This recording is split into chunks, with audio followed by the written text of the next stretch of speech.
क्या आपको कहानियां और ऑडियो बुक्स पसंद हैं? तो जुड़िए नॉवल एक्सप्लेनर से, जहां हर कहानी खास बनती है। अब समय की कमी नहीं, कभी भी कहीं भी कहानियां सुने। कौन सी कहानी सुनना चाहते हैं? कमेंट में नाम लिखें। कुछ कहानियां 18 प्लस दर्शकों के लिए हो सकती हैं। कृपया इन्हें ईयरफोन लगाकर सुनें। अभी सब्सक्राइब करें। अध्याय 72 कठोर उपाय। क्या ऐसा इसलिए है क्योंकि मैं एक ही समय में तानाशाह बॉडी टैंपरिंग तकनीक और ग्रेट एक्सपेंशन डिवाइन तकनीक का अभ्यास करता हूं।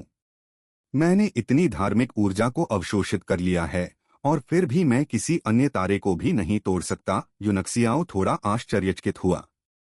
इससे पहले 6 सितारा स्तर तक पहुंचने से पहले उन्होंने कई थाउजेंड बर्ड्स गोलियां ली थीं। तब उसे एक अस्पष्ट एहसास हुआ था, लेकिन अब जाकर उसने इसकी पुष्टि करने का साहस किया। ऐसा लगता है कि एक ही समय में कई खेती तकनीकों को विकसित करने के फायदे और नुकसान दोनों हैं।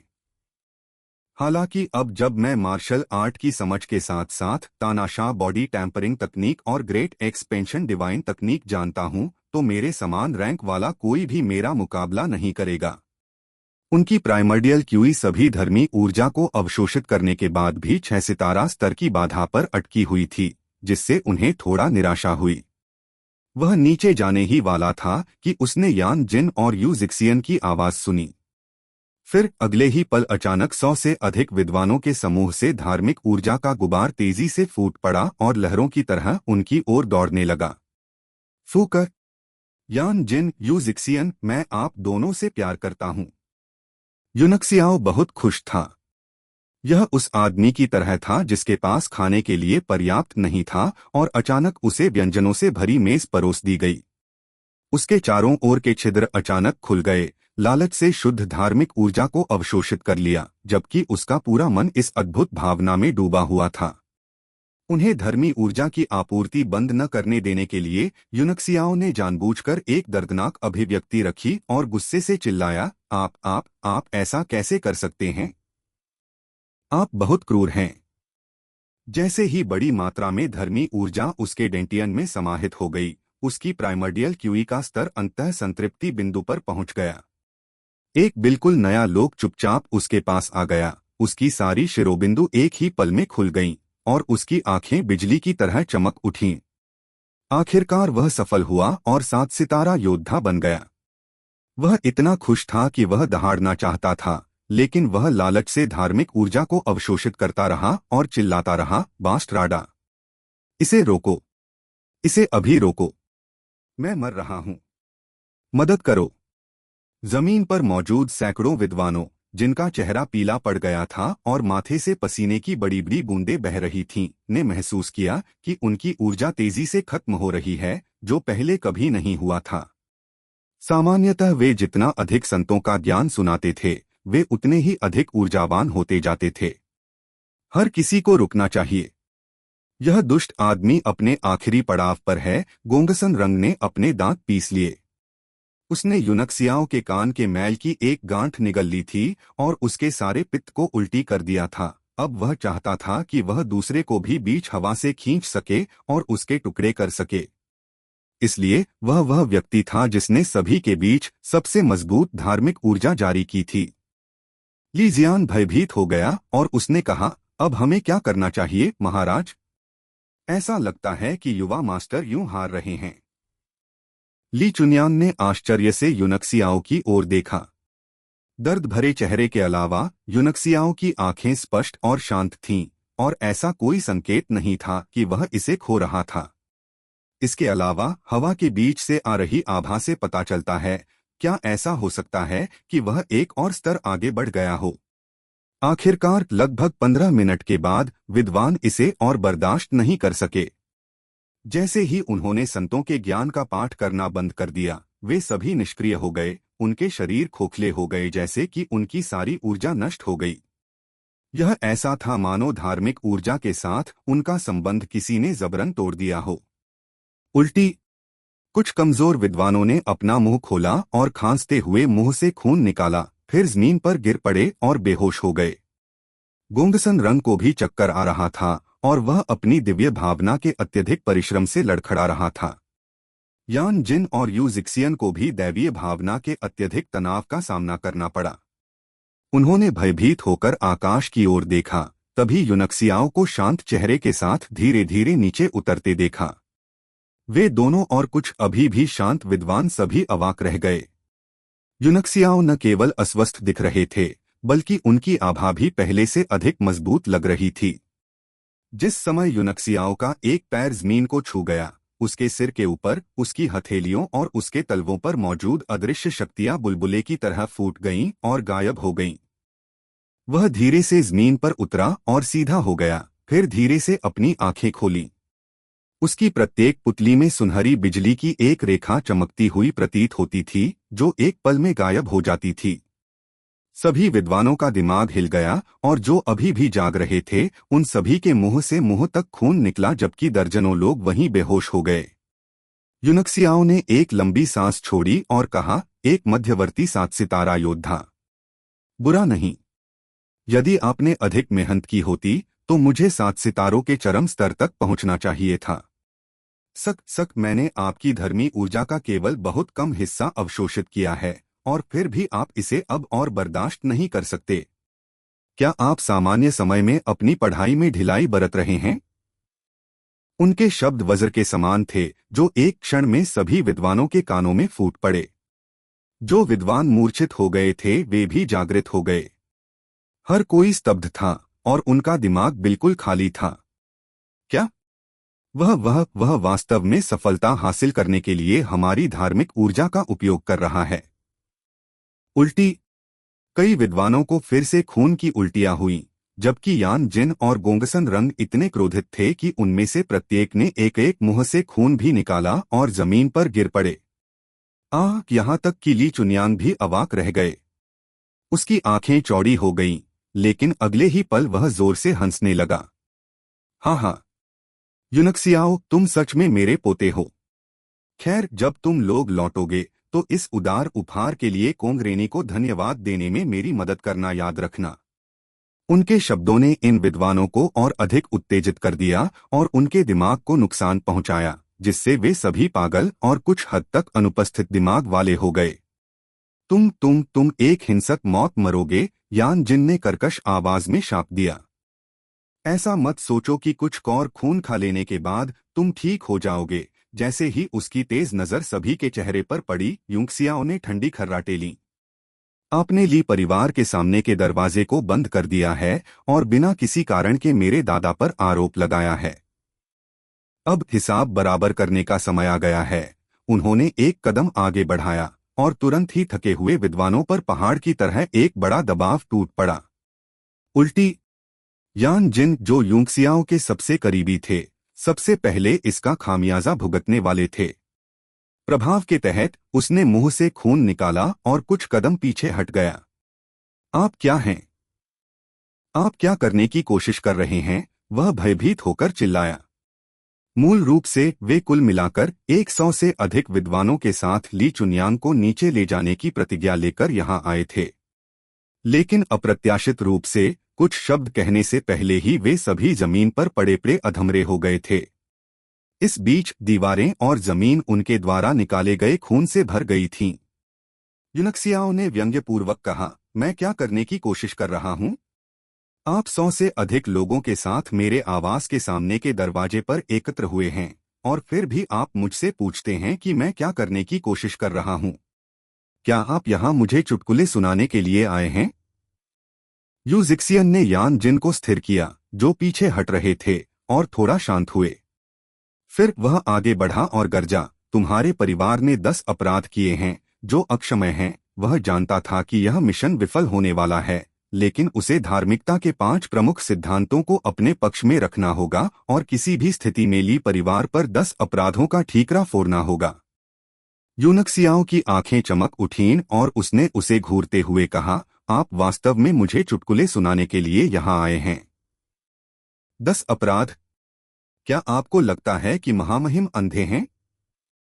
आप स्पष्ट रूप से कह रहे हैं कि महामहिम वास्तव में एक बड़ा गधा और बुरा राजा है, क्योंकि वह वफादार लोगों और चापलूसों के बीच अंतर करने में विफल रहा है। साथ ही अच्छे दरबारियों को अलग कर दिया है और खलनायकों के करीब हो गया है। क्या मैं सही हूं? आप एक पल के लिए यूजिक्सियन की जुबान बंद हो गई और वह असमंजस में पड़ गया। उस पल में गोंगसन रंग ने जल्दबाजी की और गुस्से से कहा, ये यूनक्सियाओ, क्या आप महत्वपूर्ण को नजरअंदाज नहीं करते हैं और तुच्छ बातों पर ध्यान नहीं देते हैं? आप संदर्भ से हटकर बकवास कर रहे हैं। यूनक्सियाओ ने अपना सिर थोड़ा ऊपर उठाया और उसे तिरस्कारपूर्ण दृष्टि से देखते हुए उपहास किया। क्या तुमने मेरे कान का मैल निगल लिया है, इसलिए तुम मूर्ख बन गए हो?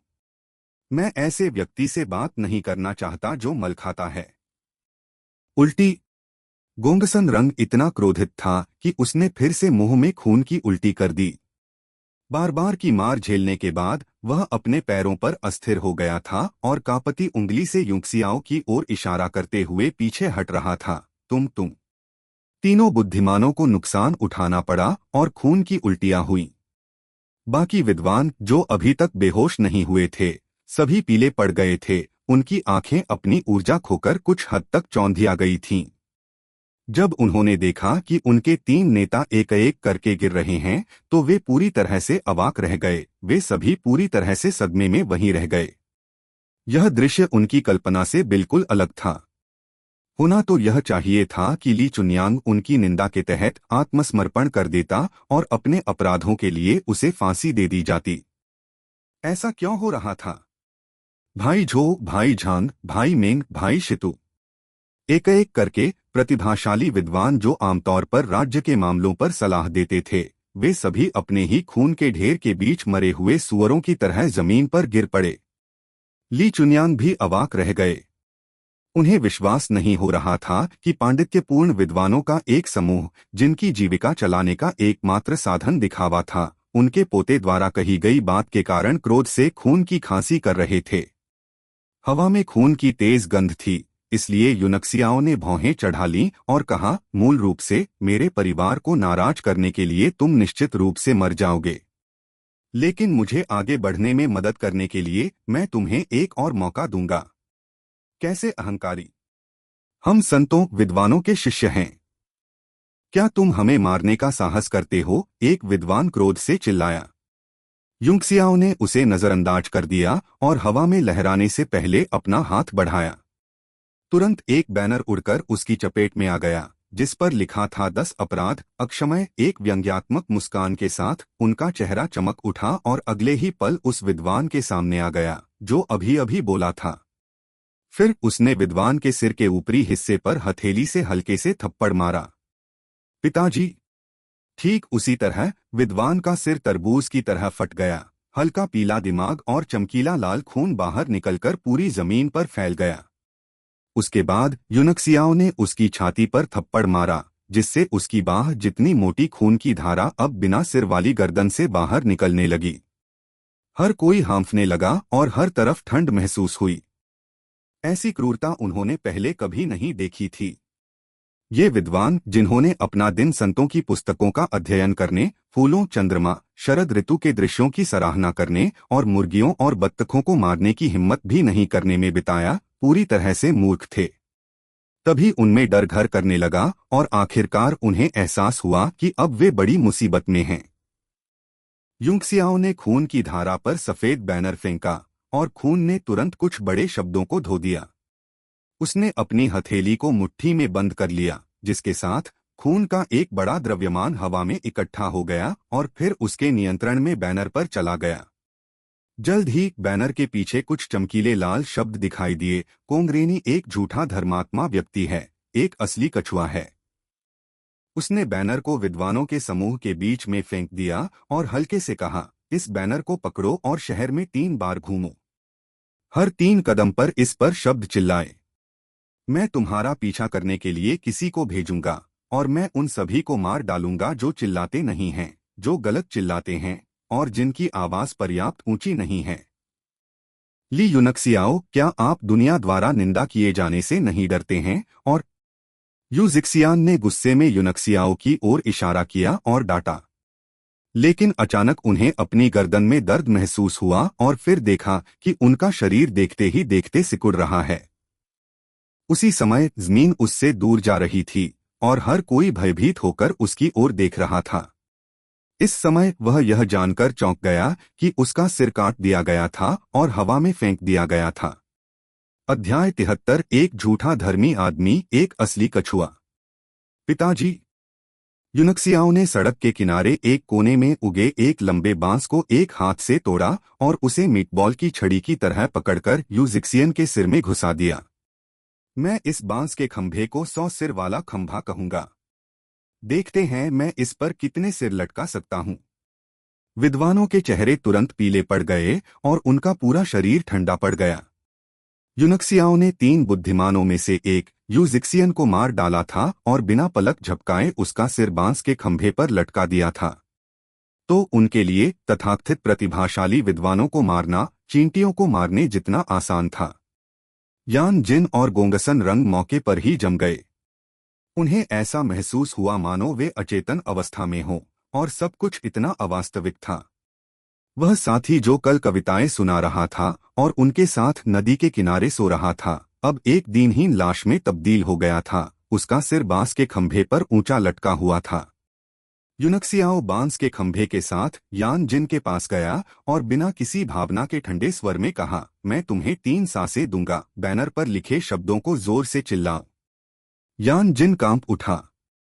उसने अपने दांत पीसते हुए आखिरी साहस जुटाया और कहा, एक विद्वान अपमान की तुलना में मृत्यु को प्राथमिकता देता है। हालांकि मैं आज मर गया, मेरा नाम हमेशा के लिए जीवित रहेगा। हो सकता है कि आप अभी के लिए जीत गए हों, लेकिन आप हमेशा के लिए अभिशप्त रहेंगे। यूनक्सियाओ ने उसे नजरअंदाज कर दिया और शांति से गिना। एक शब्द यान जिन पर हथौड़े की तरह लगा, जिससे वह कांपने लगा। यद्यपि विद्वानों में नैतिक निष्ठा थी, जीवन और मृत्यु के वास्तविक संकट का सामना करते समय कौन इसे मजबूती से पकड़ सकता था। उसे केवल यह महसूस हुआ कि 3 सांसें 100 साल जितनी लंबी थीं, लेकिन जब यूनक्सियाओ ने 2 चिल्लाया तो उसे लगा कि समय बहुत तेजी से बीत गया। 2। उसका शरीर फिर से जोर से कांपने लगा। उसकी आंखें जटिलता और भय से भरी थीं, जबकि उसके होंठ भी कांप रहे थे। इस समय वह थोड़ा आपे से बाहर दिख रहा था। 3।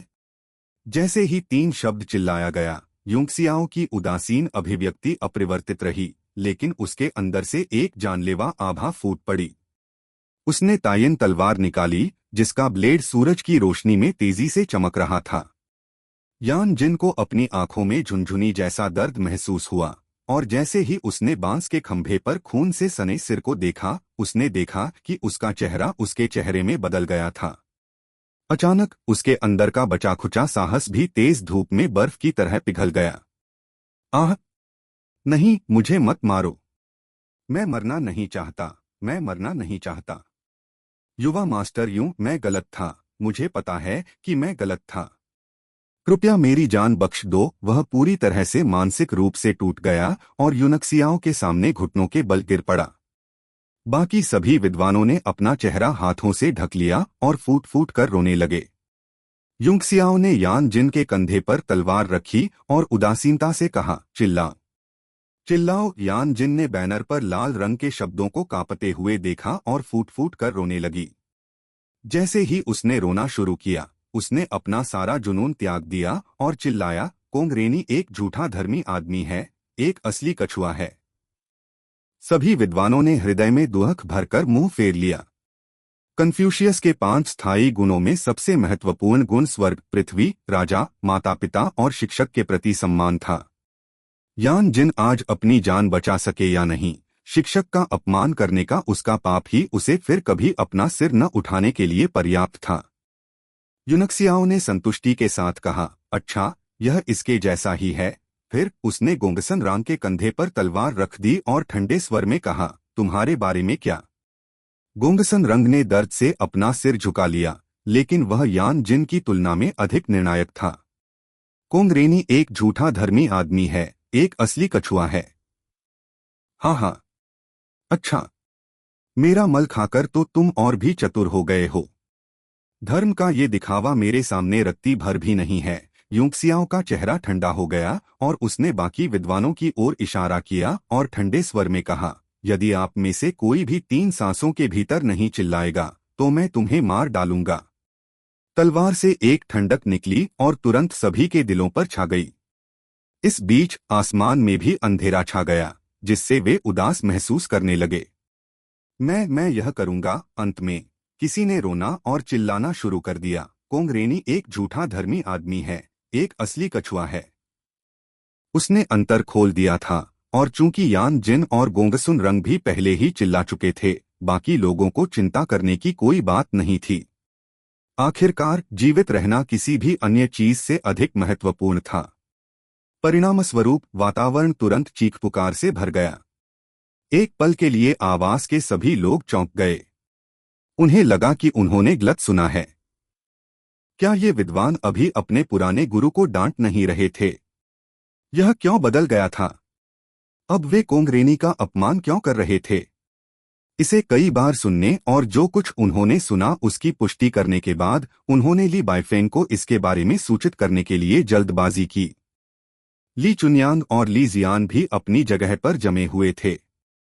हालांकि वे वहां थे, फिर भी उन्होंने जो देखा और सुना उस पर उन्हें विश्वास नहीं हुआ।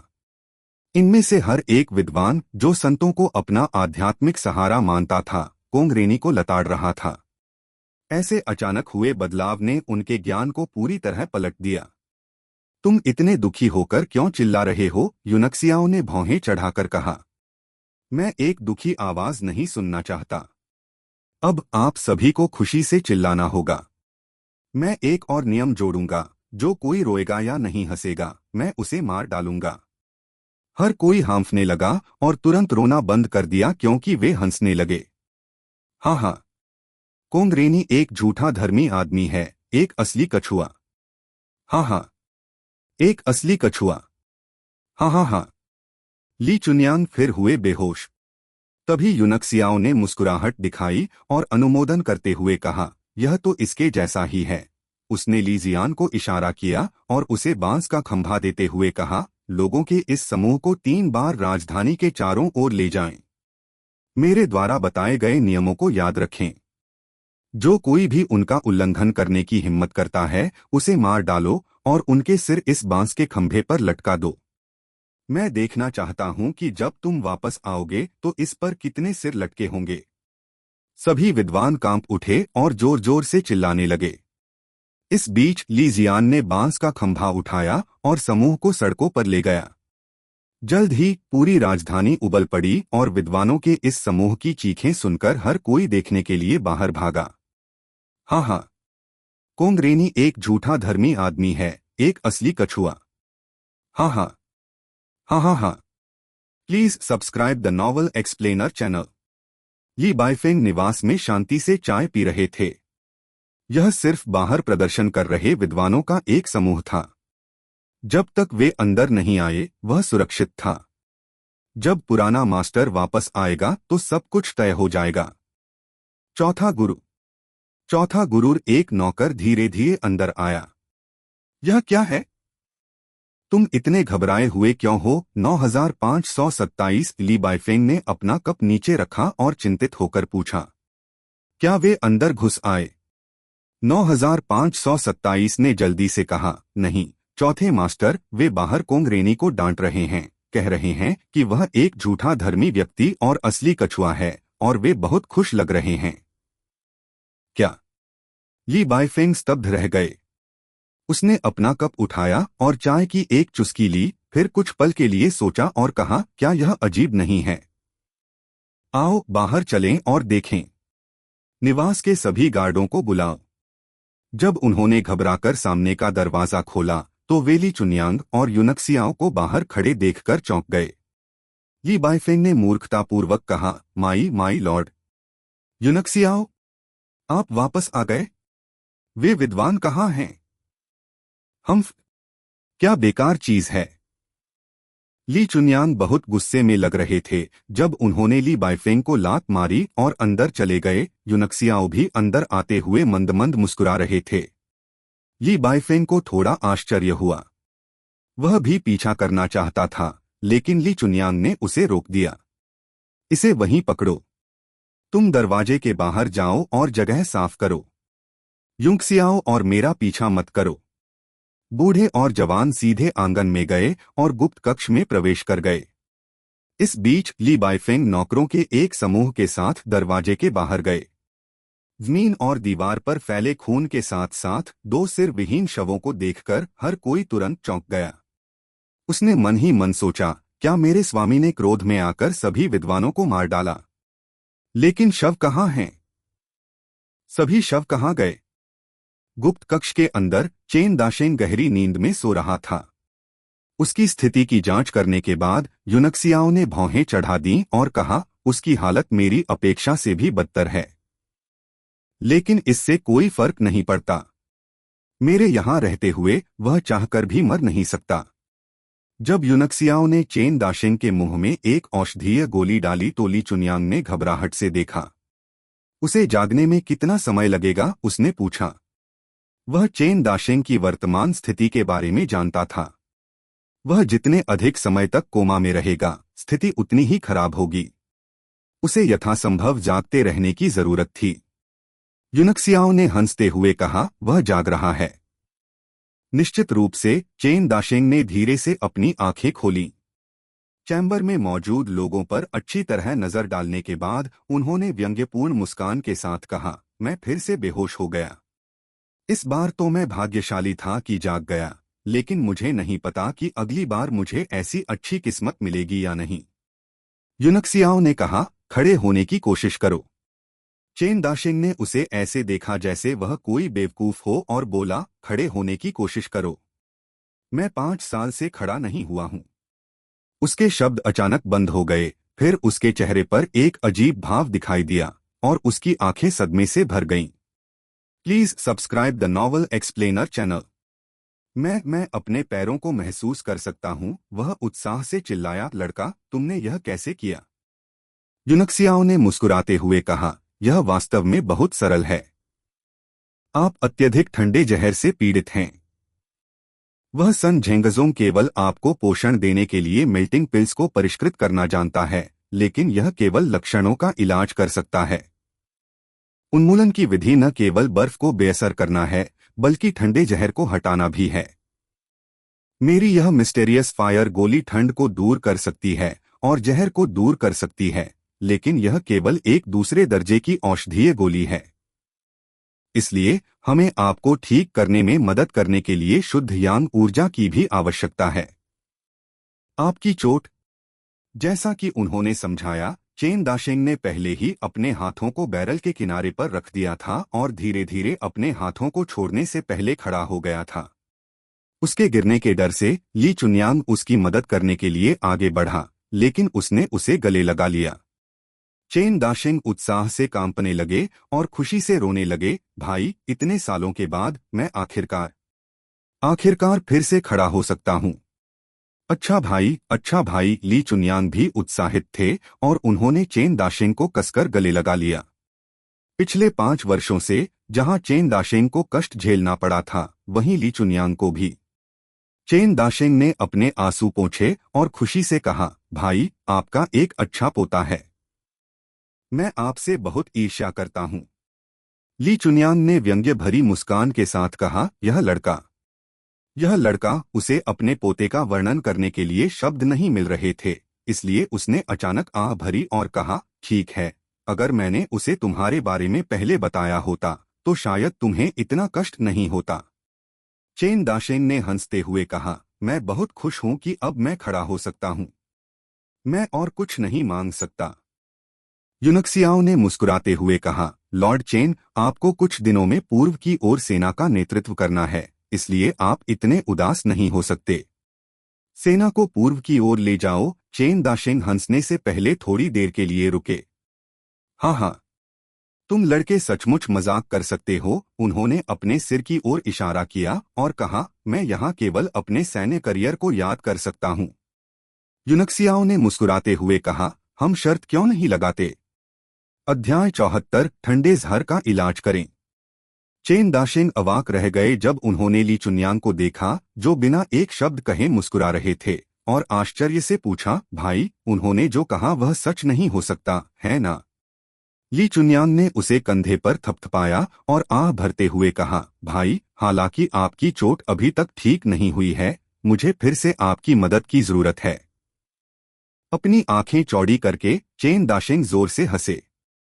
हाँ हाँ, मुझे विश्वास नहीं हो रहा है कि मुझे अपना युद्ध सूट पहनने और फिर से युद्ध के मैदान में सरपट दौड़ने का मौका मिलेगा। भाई, अगर आपको किसी मदद की जरूरत है तो बस मुझे बताएं। आप जैसा कहेंगे मैं निश्चित रूप से वैसा ही करूंगा। हम इस पर बाद में चर्चा करेंगे, ली चुन्यांग ने सिर हिलाया और कहा। फिर वह यूनक्सियाओं को घूरने लगा। उसकी आंखें हरी चमक रही थीं जैसे कि वह किसी खजाने की तिजोरी को देख रहा हो। यूनक्सियाओं को अपनी रीढ़ की हड्डी में ठंडक महसूस हुई और उसने सावधानी से पूछा, क्यों? तुम क्या देख रहे हो? अपने चेहरे पर संतुष्टि के भाव के साथ ली चुन्यांग ने कहा, आप वास्तव में दूसरे दर्जे के कीमियागर हैं। अब मैं वास्तव में इस पर विश्वास करता हूँ। अचानक उसका चेहरा लालच से चमक उठा और उसकी आंखें सिकुड़ गईं और उसने मुस्कुराते हुए कहा, दूसरे दर्जे के कीमियागर के पास कई अच्छी चीजें होनी चाहिए, ठीक है। पहले मैं वास्तव में आपके द्वारा मूर्ख बनाया गया था, लेकिन अब जब मैं पीछे मुड़कर देखता हूँ, वह औषधीय गोली जिसने जी मेंग को तुरंत मार्शल लॉर्ड्स के दायरे में घुसने की इजाजत दी, उसे आपको परिष्कृत करना चाहिए, है ना? इसके अलावा आपने जी मेंग को जो 1000 बर्ड्स गोली दी थी, वह क्या है? मैं आपका दादा हूं, इसलिए आप मुझे कुछ नहीं दे सकते उससे कम। यह पता चला कि वह यूनक्सियाओं को ब्लैकमेल करने की कोशिश कर रहा था। यूनक्सियाओं ने व्यंग्यपूर्ण मुस्कान के साथ कहा, मेरे पास कुछ भी अच्छा नहीं है। ली चुन्यांग का चेहरा काला पड़ गया और उन्होंने गुस्से में कहा, तुम्हारे पास कुछ भी अच्छा नहीं है?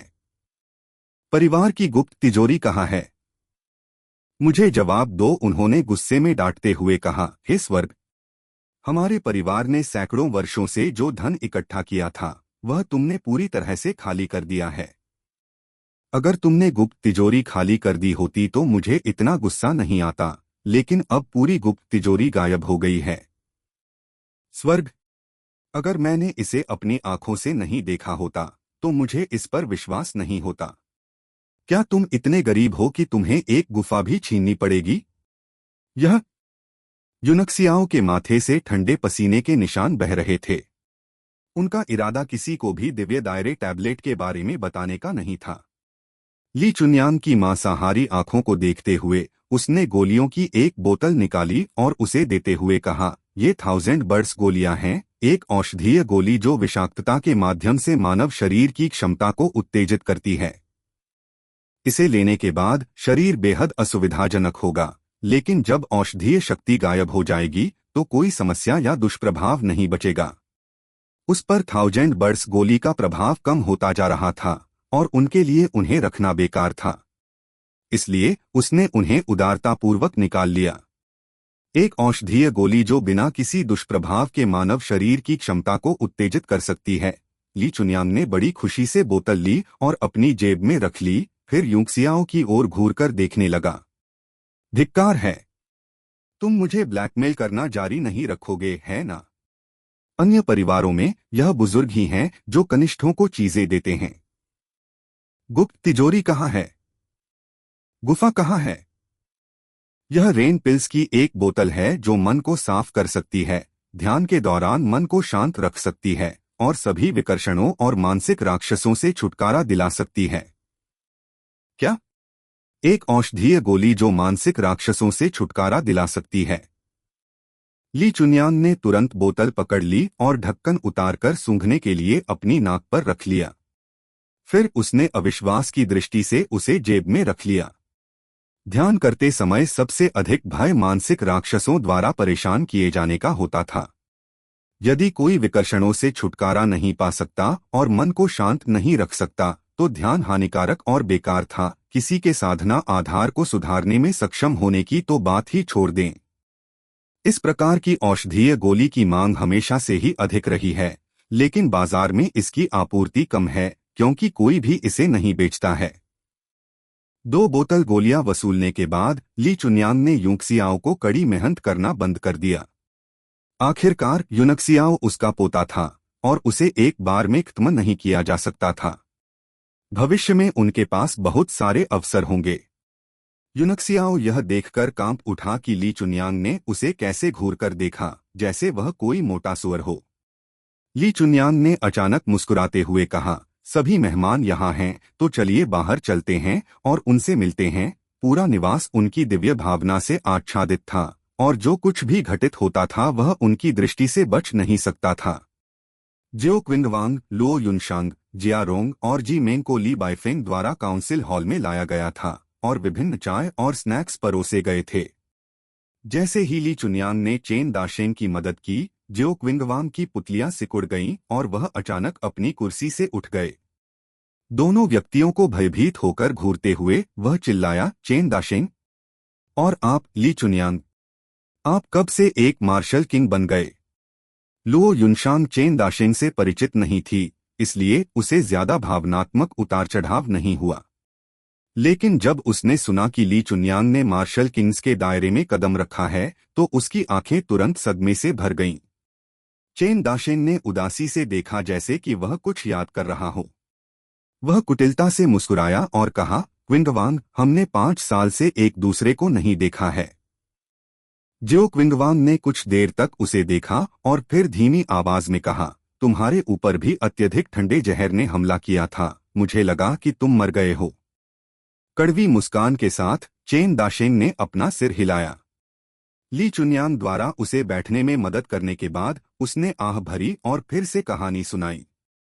उसकी कहानी सुनने के बाद जियो क्विंगवांग गुस्से में आ गया और बोला, चुनयांग, तुम शुरुआत में मेरे पास क्यों नहीं आए? अगर यह वास्तव में महामहिम का काम होता तो मैं कभी भी बेकार नहीं बैठता।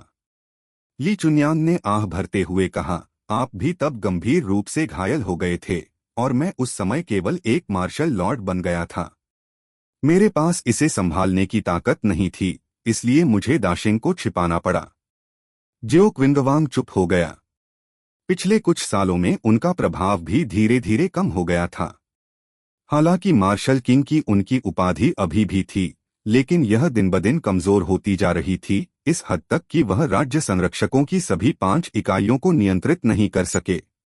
चेन दाशेंग और फिर यूनक्सियाओं को देखने के बाद उनकी आंखें चमक उठीं और उन्होंने सीधे पूछा, यंग मास्टर यूं, क्या आपको हमारी चोटों के इलाज का कोई तरीका मिल गया है? यूनक्सियाओं ने सिर हिलाया, हाँ।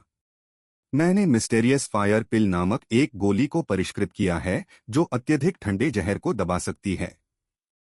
हालांकि इसका ग्रेड बहुत कम है, केवल द्वितीय श्रेणी का है, और इसकी औषधीय शक्ति सीमित है। यदि आप पूरी तरह से ठीक होना चाहते हैं तो आपको शिक्षक लुओ की शुद्ध यांग ऊर्जा की आवश्यकता होगी। वह अपने हाथ में गोली की बोतल लेकर खेल रहा था और अपनी आंखों को थोड़ा भटकते हुए बोला, अगर मैं आपकी चोट को पूरी तरह से ठीक कर दूं तो मुझे आशा है कि आप मेरे परिवार के लिए कुछ कर सकेंगे।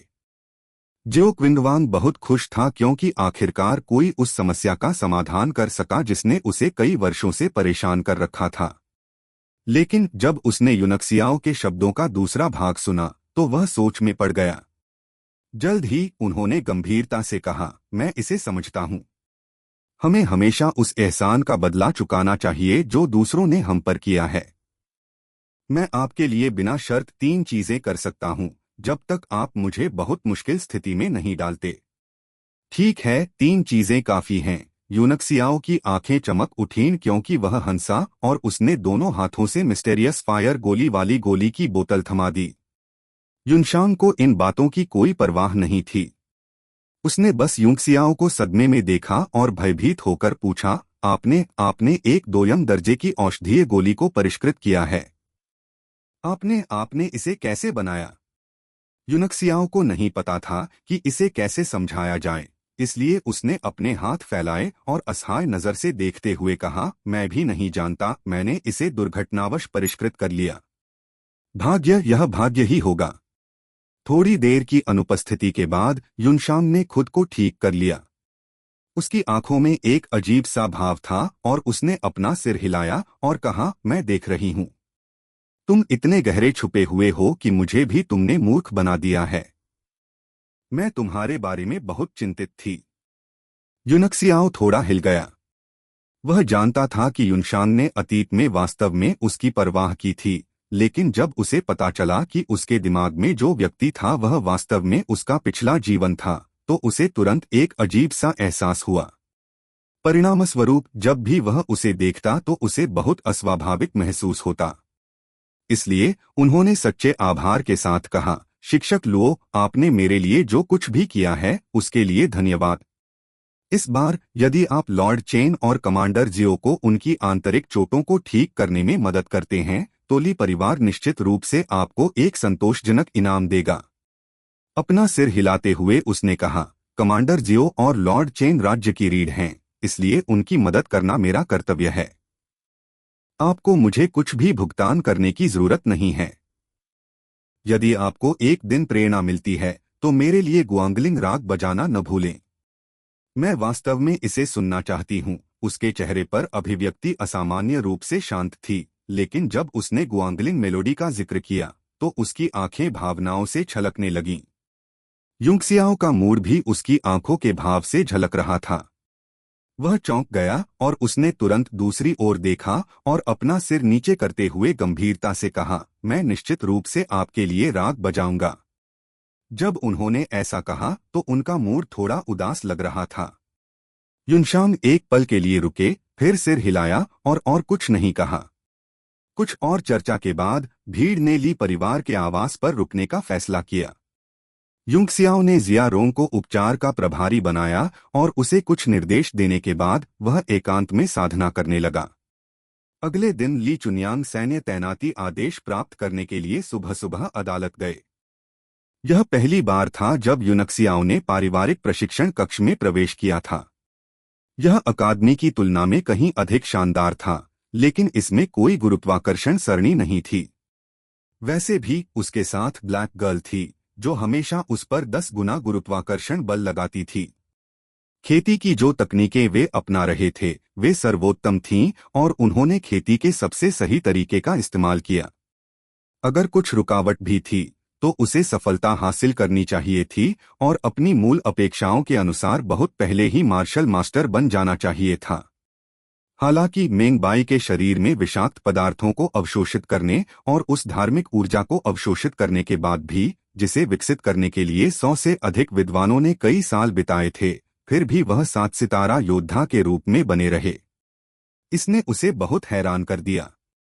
उन्होंने गहरी सांस छोड़ी और दोनों हाथों से मंत्रोच्चार किया, फिर अपनी सांस रोकी और अपने मन को एकाग्र किया, अपनी दिव्य भावना को अपने डेंटियन के अंदर दिव्य दायरे की गोली में भेज दिया। पहले जब उन्होंने नेत्र तकनीक का उपयोग किया था तो टैबलेट में कुछ अजीब प्रतिक्रियाएं हुई थीं और इसका आंतरिक स्थान ग्रेट एक्सपेंशन डिवाइन तकनीक को पूरी तरह से प्रकट करने की अनुमति दे सकता था। इससे उन्हें इस कलाकृति की क्षमता को जल्द से जल्द उजागर करने की प्रेरणा मिली। उनका दिव्य भाव उस पटिया में प्रकट हुआ और उनके स्वरूप में परिवर्तित हो गया क्योंकि वह स्वतंत्र स्थान में चुपचाप खड़ा था। मैंने छुपे हुए स्वतंत्र स्थान के साथ कई रहस्यवादी हथियार देखे हैं। उन सभी ने सरल अंतरिक्ष कानूनों को सरणियों के माध्यम से कलाकृतियों में परिष्कृत किया, लेकिन यहाँ का स्थान मृत स्थान है। चमकीले साफ आकाश में तैरते सफेद बादलों को देखकर युनक्सियाओ ने मन ही मन बुदबुदाया। उसने एक गहरी सांस ली और अजीब ढंग से कहा, यहाँ का स्थान अपनी ही एक दुनिया प्रतीत होता है, एक रहस्यमय क्षेत्र की तरह, और यह जीवित लगता है। उन्होंने 100% आश्वस्त होने का साहस किया कि इस टैबलेट की शोधन विधि उनकी समझ से कहीं ऊपर थी। थोड़ी देर तक भौहें सिकोड़ने और विचार करने के बाद उसकी आंखों में एक रोशनी चमकी और उसने धीमी आवाज में कहा, पूरे स्वर्गीय मार्शल महाद्वीप में किसी के पास इस दिव्य क्षेत्र टैबलेट को परिष्कृत करने की क्षमता नहीं है। उसके पैर हल्के से जमीन पर पड़े और उसने चुपचाप अंतरिक्ष की लय को महसूस किया। काफी देर तक अपने शरीर को घूरने के बाद उन्होंने खुद से कहा, इस टैबलेट के नियम बाहरी दुनिया के नियमों से भिन्न प्रतीत होते हैं, जो दिव्य भावना को प्रकट करने और आत्मा को आकार देने में सक्षम हैं। उन्होंने कुछ बेतरतीब कदम उठाए और कुछ हरकतें की, जिसके बाद उनकी अभिव्यक्ति अचानक थोड़ी अजीब हो गई। अध्याय 75 आत्मा स्वरूप। एक पल के लिए विचार करने के बाद यूनक्सियाओ का आत्मा रूप दिव्य क्षेत्र टैबलेट में क्रॉसलेक करके बैठ गया और बाहरी दुनिया में उसके सच्चे सवा की तरह दोनों हाथों से एक मंत्र का प्रदर्शन किया। वे दोनों एक साथ उनके स्वरूपों का ध्यान करने लगे। उनके बीच अंतर यह था कि उनका सच्चा आत्म बाहरी दुनिया में प्राकृतिक प्राइमर्डियल क्यूई को अवशोषित कर रहा था, जबकि उनका आत्मा रूप दिव्य क्षेत्र टैबलेट में आत्म शक्ति को संघनित कर रहा था। वे एक ही समय में ध्यान कर रहे थे, और भले ही वे आध्यात्मिक रूप से जुड़े हुए थे और एक ही मूल से आए थे, उन्होंने एक दूसरे को विचलित नहीं किया।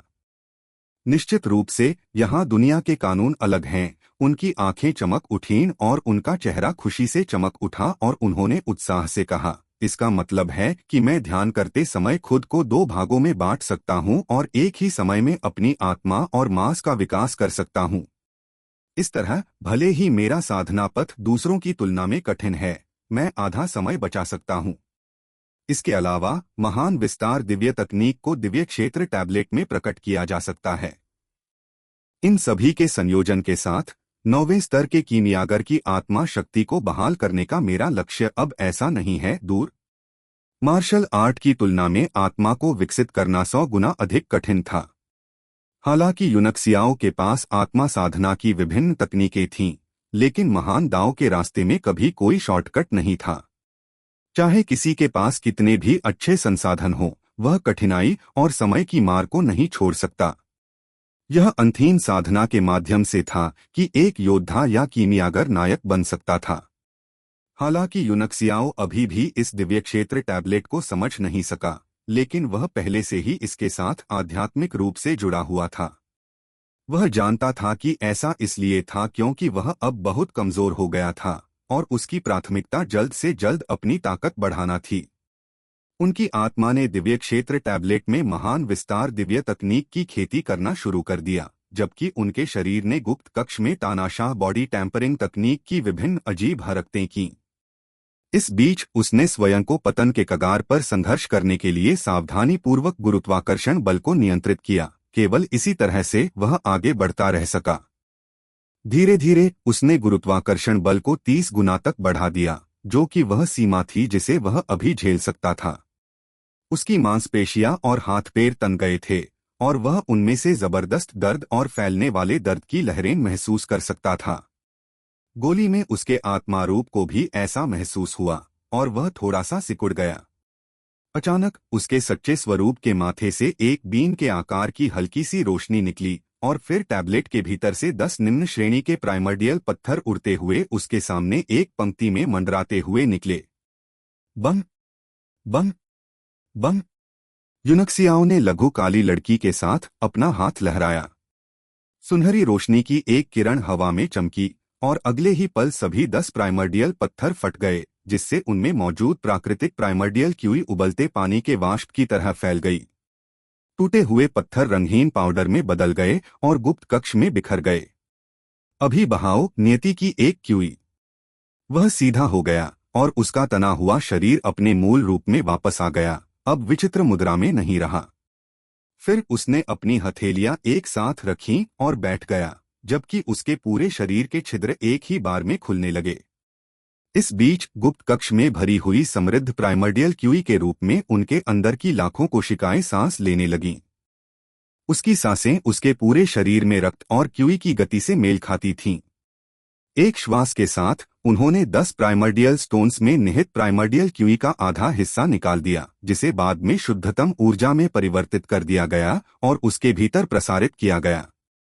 इस प्रक्रिया के दौरान प्राइमर्डियल क्यूई का आधे से अधिक हिस्सा अंततः नष्ट हो जाएगा, एक छोटा सा हिस्सा उसके मांस द्वारा अवशोषित कर लिया जाएगा और जो बचा था वह संघनित हो जाएगा और मेरिडियन के माध्यम से उसके डेंटियन में लौटने से पहले उसकी ऊर्जा का एक हिस्सा बनकर स्थिर हो जाएगा। यूनक्सियाओ ने अपनी आंखें खोलीं और उसका चेहरा सदमे और आश्चर्य से ढका हुआ था। आत्मा, शरीर और क्यूई वास्तव में एक दूसरे के साथ अटूट रूप से जुड़े हुए हैं। पहले दो की मदद से मैं नियति की एक क्यूई को प्रसारित करके एक समय में लगभग 8 निम्न श्रेणी के प्राइमर्डियल स्टोन्स को अवशोषित करने में सक्षम था। मेरे पिछले जीवन में जब मैं इस स्तर पर था तो यह एक उपलब्धि होगी अगर मैं एक समय में 2 को भी अवशोषित कर सका। उसकी आंखें चमक उठीं और उसने खुद से कहा, एक ही समय में तीनों को विकसित करने की स्थिति में मुझे एक सफलता हासिल करने के लिए एक औसत योद्धा की तुलना में कई गुना अधिक प्राइमर्डियल क्यूई की आवश्यकता होती है, लेकिन मैं प्राइमर्डियल क्यूई को भी कई गुना तेजी से अवशोषित करता हूं। इस तरह मैं एक नुकसानदेह स्थिति में नहीं हूं। और अगर मैं इस तरह से खेती करना जारी रखता हूं, तो कमस्टार मार्शल मास्टर्स की ऊर्जा भी मेरी जितनी विशाल और शुद्ध नहीं हो सकती है। उस समय तक मैं 9 स्वर्ग क्षेत्र के शिखर पर लौटें, पूरे स्वर्गीय मार्शल क्षेत्र में कोई भी नहीं होगा जो मेरी ताकत से मेल खा सके। अपनी आंखों में उत्साह के साथ यूनक्सियाओं ने मुट्ठी भर प्राइमर्डियल स्टोन्स निकाले और उन्हें हवा में फेंक दिया, फिर उन्हें ब्लैक गर्ल से मारना जारी रखा। एक के बाद एक पत्थर फटते गए और कक्ष में प्राइमर्डियल क्यूई की सांद्रता जल्द ही इतनी अधिक हो गई कि वह लगभग जम गई।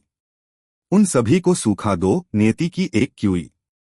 यदि इन प्राइमर्डियल क्यूई को वैसे ही छोड़ दिया जाता जैसे वे थे, तो वे अंतः प्रकृति में लौट आएंगे।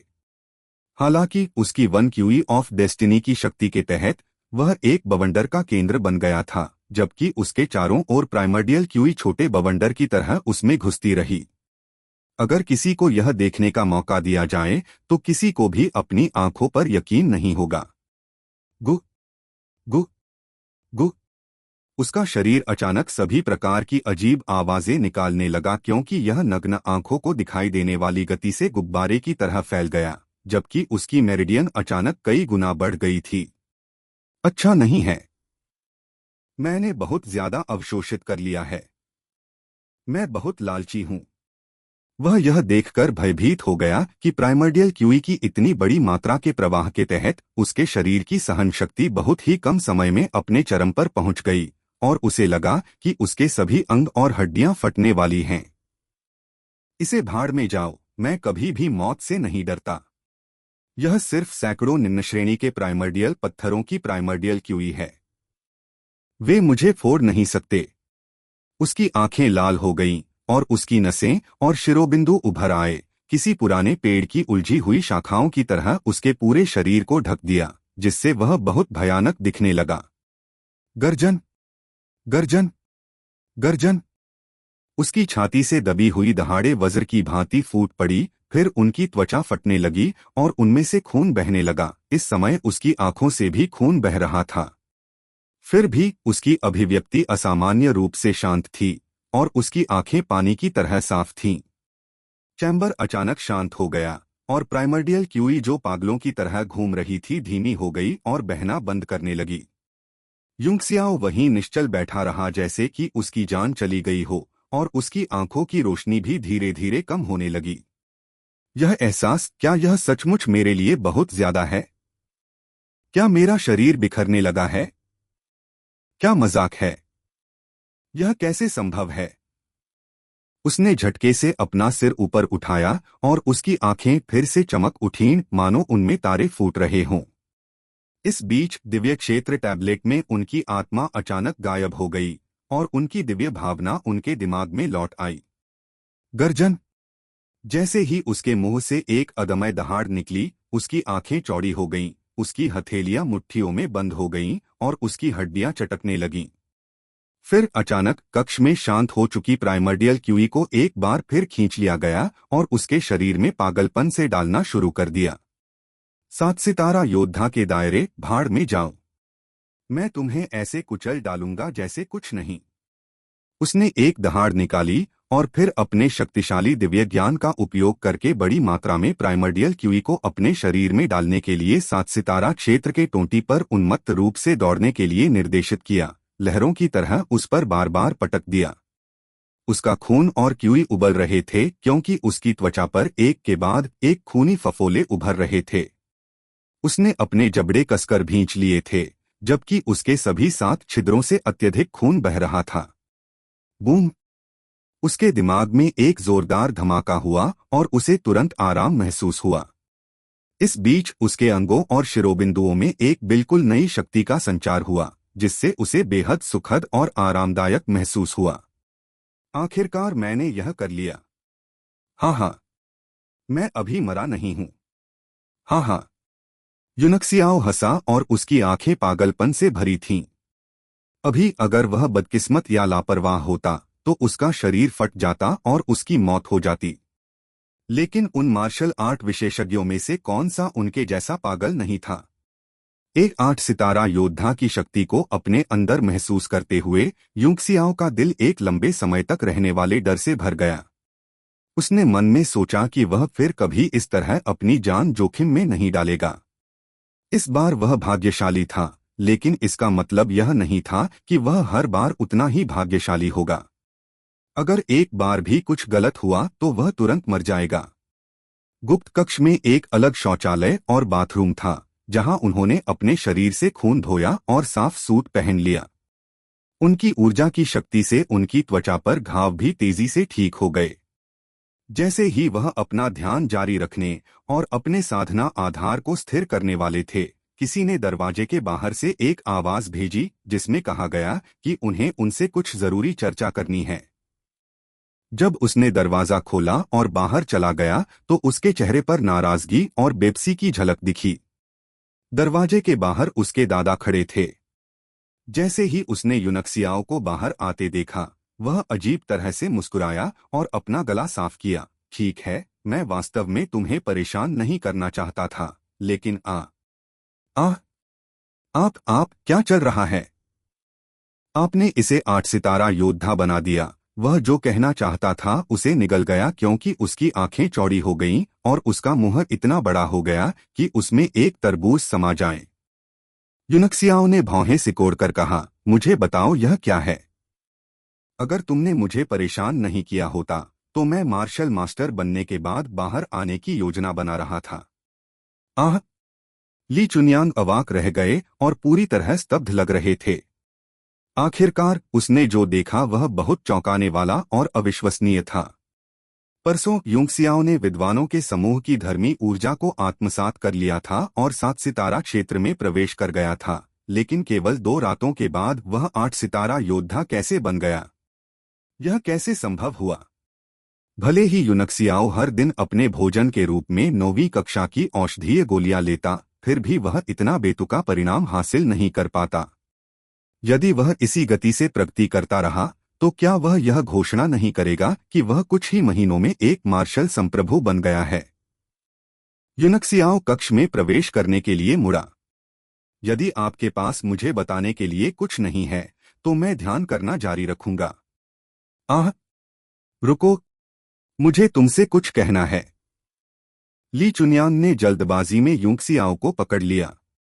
उसने दिल में लगे इस जबरदस्त सदमे को भ्रम के रूप में लेने की कोशिश की और तब जाकर उसे होश आया। फिर उसने अपनी सांस रोक ली और यूनक्सियाओ की ताकत की दोबारा जांच नहीं करने का फैसला किया ताकि वह अपना संयम न खोए। Please subscribe the novel explainer channel. शांत होने के बाद उन्होंने तुरंत मामले का संक्षिप्त विवरण दिया। यह सैन्य तैनाती आदेश के बारे में था। ली चुनयांग अदालत नहीं गए थे।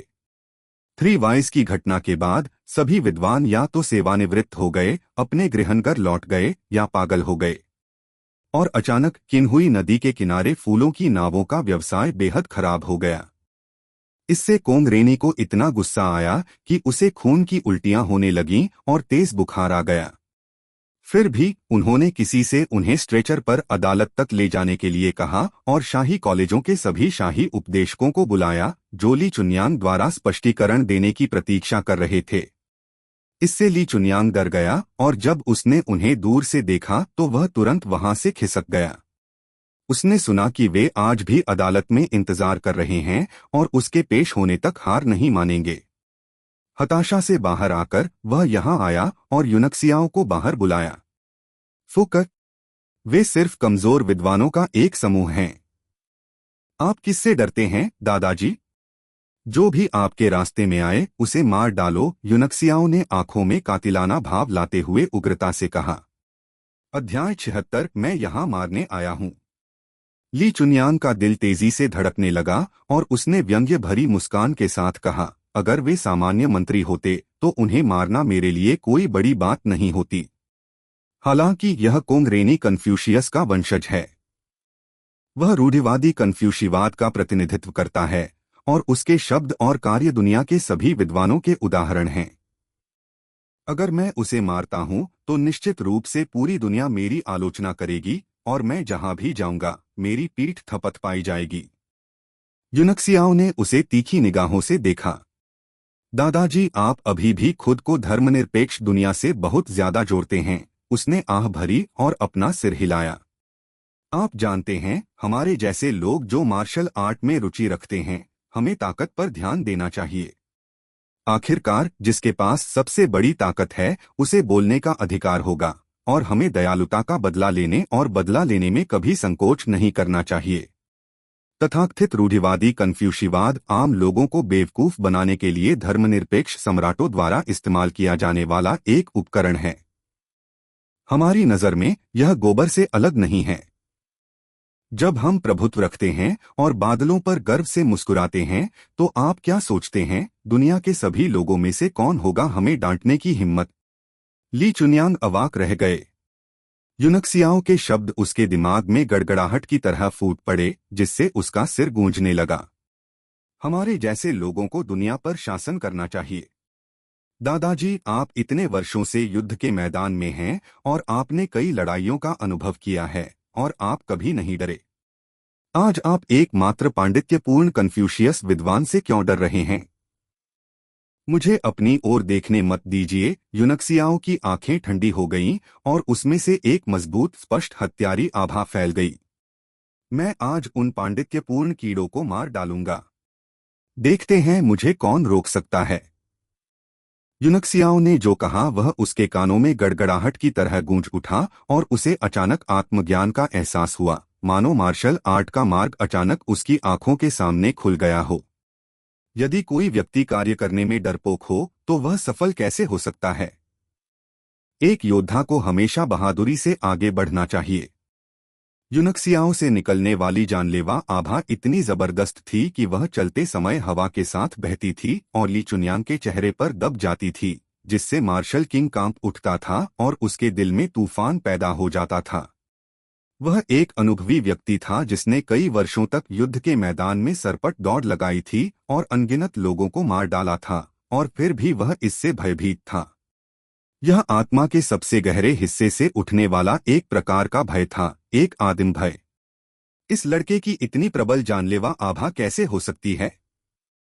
यह ऐसा है जैसे उसने एक बार लाखों लोगों की हत्या कर दी थी और अनगिनत कर्मों में उलझ गया था। मुझे भी उसके सामने थोड़ा डर लग रहा था।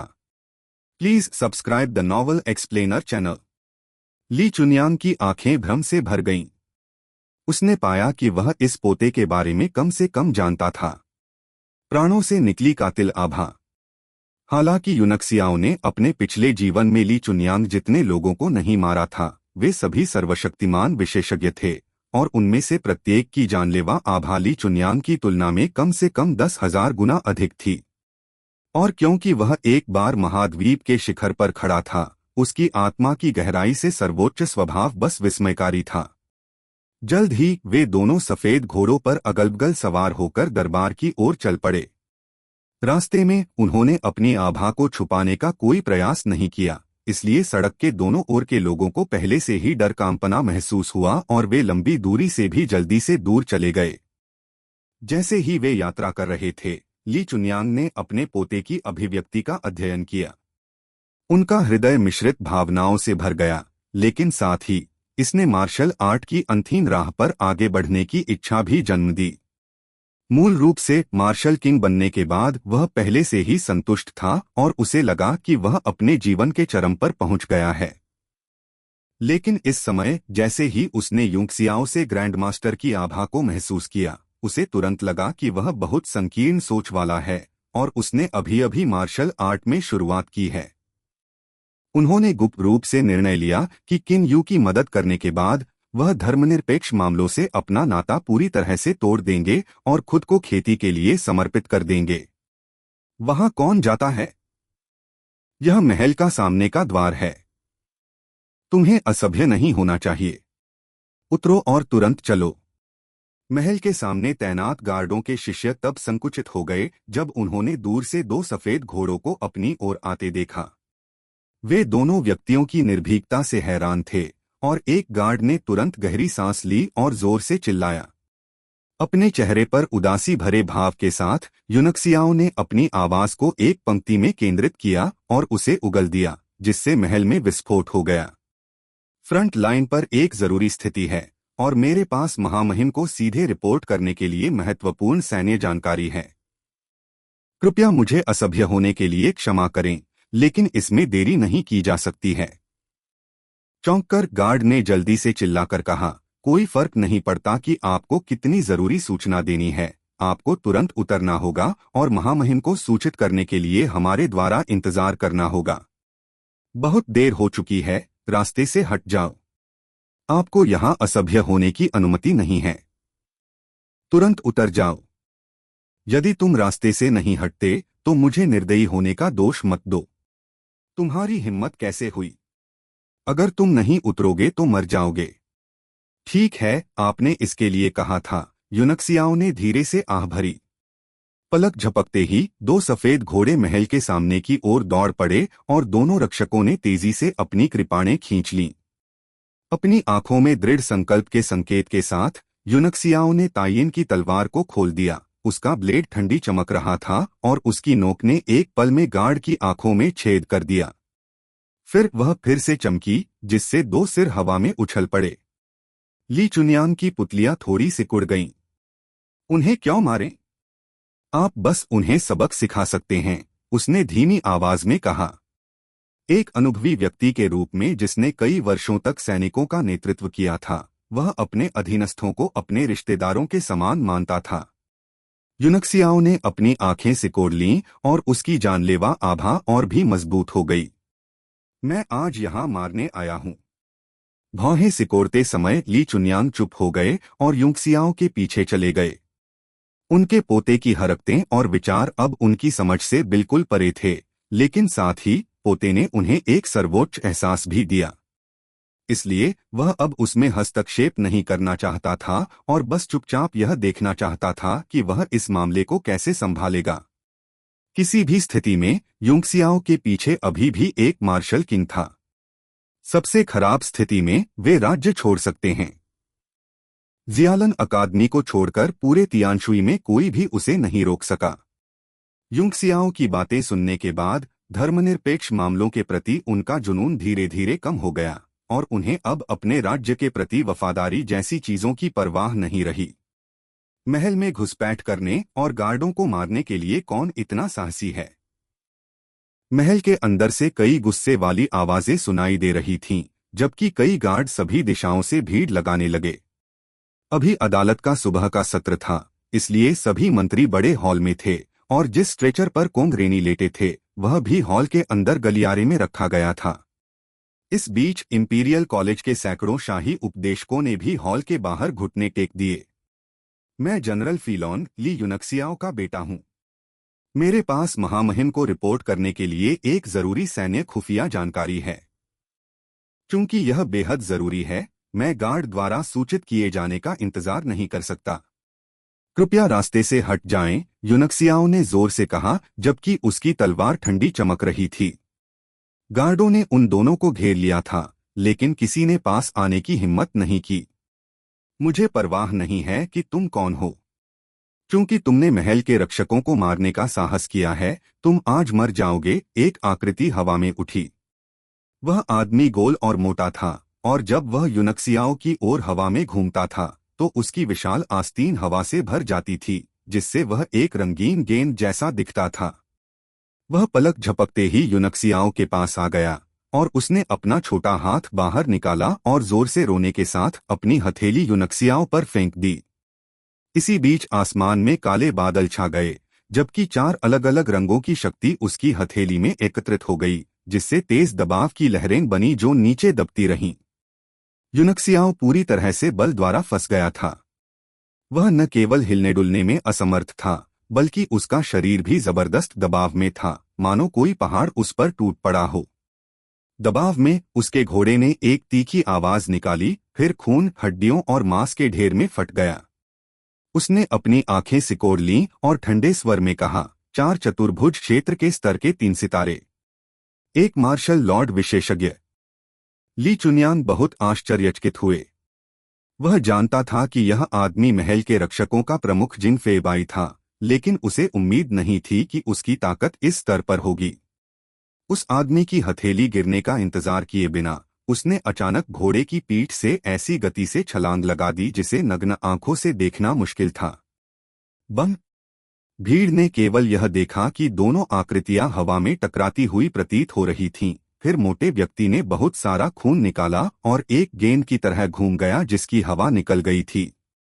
युंगसियाओ एकमात्र ऐसा व्यक्ति था जिसने अपने दादा को जिन फीबाई की बाह पकड़कर उसे तोड़ते हुए फिर उसकी छाती पर लात मारते हुए देखा था। गंभीर अभिव्यक्ति के साथ ली चुनयांग हवा से गिर गए और शक्तिशाली आवाज में ठंडी आवाज में कहा, आपकी हिम्मत कैसे हुई हमें तत्काल सैन्य खुफिया जानकारी देने से रोकने की? अगर किसी ने फिर से हमारे रास्ते में आने की हिम्मत की तो मैं उसे मार डालूंगा। आसपास के सभी गार्डों के चेहरे एक पल में पीले पड़ गए। वे विश्वास नहीं कर सके कि जिन फीबाई, जो उनके दिलों में भगवान के समान शक्तिशाली थी, इतनी कमजोर थी, और वे सभी पहचान गए कि यह बूढ़ा व्यक्ति कौन था, ड्यूक ऑफ जिंगगुओ ली चुनयांग। अब वे और भी भयभीत थे और किसी ने उन्हें रोकने की हिम्मत नहीं की। ली चुनयांग ने उदासीनता से इधर-उधर देखा, फिर युनक्सियाओं की ओर हल्का सा सिर हिलाया, जिसका मतलब था, हम अब जा सकते हैं और मैं आज तुम्हारे पीछे रहूंगा। देखते हैं कौन तुम्हें रोकने की हिम्मत करता है। युनक्सियाओं को पता था कि बूढ़ा व्यक्ति आज उसका प्रदर्शन देखने का इंतजार कर रहा था। वह मुस्कुराया, फिर चिल्लाते हुए आगे बढ़ा, मैं जनरल फीलॉन का बेटा ली युनक्सियाओ हूँ। मेरे पास महामहिम को रिपोर्ट करने के लिए एक जरूरी सैन्य खुफिया जानकारी है। उनकी आवाज फैलती गई और जल्द ही बड़े हॉल में सुनाई दी। हॉल में मौजूद हर कोई हैरान रह गया। किन यांग का चेहरा चमक उठा क्योंकि वह अपने दिल में उपहास करता रहा। पिताजी, उन्होंने रैंक से बाहर निकलते हुए कहा, ये परिवार के दादा और पोते की जोड़ी अधिक से अधिक अराजक होती जा रही है। वे महल के बारे में क्या सोचते हैं? वे गार्डों को कैसे मार सकते हैं और महल में जबरदस्ती घुस सकते हैं? यह अपमानजनक है। उन्हें फांसी दी जानी चाहिए। किन यू का माथा ठंडे पसीने से गीला था। वह युनक्सियाओं का इंतजार कर रहा था, लेकिन उसे उम्मीद नहीं थी कि जब वह आखिरकार यहां आएगा तो वह इतना हंगामा करेगा। दरबार में भी कई लोग उनका इंतजार कर रहे थे, जिनमें संत के वंशज किन यांग और कोंगरेनी भी शामिल थे, जो उन्हें सबक सिखाने के लिए उत्सुक थे। अब गार्डों की हत्या के साथ सैन्य तैनाती आदेश प्राप्त करने के लिए उसने पहले से ही जो रणनीतियां सोची थीं, वे सभी बेकार हो गईं। किन झेंग अपने ड्रैगन सिंहासन पर बैठकर गुस्से में था और जोर जोर से खांस रहा था। ली चुनयांग और ली युनक्सियाओ को अदालत में भेजें। ली चुनयांग और ली युनक्सियाओ को अदालत में भेजें, यह फरमान हिजड़ों द्वारा पारित किया गया था। जब पहरेदारों ने आदेश सुना तो उन सभी ने राहत की सांस ली और अपने माथे से ठंडा पसीना पोंछा। यदि राजा के आदेश को पारित नहीं किया गया और युनक्सियाओ सीधे बड़े हॉल में चला गया तो उन्हें मृत्युदंड का सामना करना पड़ेगा। लेकिन अगर उन्होंने उसे रोका तो भी उन्हें मार दिया जाएगा। इसलिए राजा का आदेश उनके लिए माफी के बराबर था। जल्दी से वे पीछे हट गए और उसे जाने दिया। रुको! अचानक सामने से जोर से चिल्लाने की आवाज आई। हॉल के बाहर घुटनों के बल बैठे सैकड़ों शाही उपदेशकों और विद्वानों ने युनक्सियाओ और ली चुनयांग को घूरकर देखा, जब वे अपने पैरों पर खड़े हो गए, जिससे उनका रास्ता पूरी तरह से अवरुद्ध हो गया। ली चुनयांग, ली युनक्सियाओ, तुम दोनों ने जघन्य अपराध किए हैं। तुमने न केवल कन्फ्यूशियस के वंशज का अपमान किया, बल्कि सैकड़ों विद्वानों पर अत्याचार भी किया। तुम्हारा पाप अक्षमय है। आज महल के महान हॉल के बाहर चमकीले नीले आकाश के नीचे तुम दोनों को मौत की सजा दी जाएगी। स्वर्ग और पृथ्वी तुम्हें दंडित किए जाने की गवाही देंगे। तुम्हें मौत की सजा दी जाएगी। स्वर्ग और पृथ्वी गवाही देंगे। एक ही समय में सैकड़ों लोग गुस्से से चिल्लाने लगे और एक पल के लिए ऐसा लगा कि उनकी आभा काफी बढ़ गई है।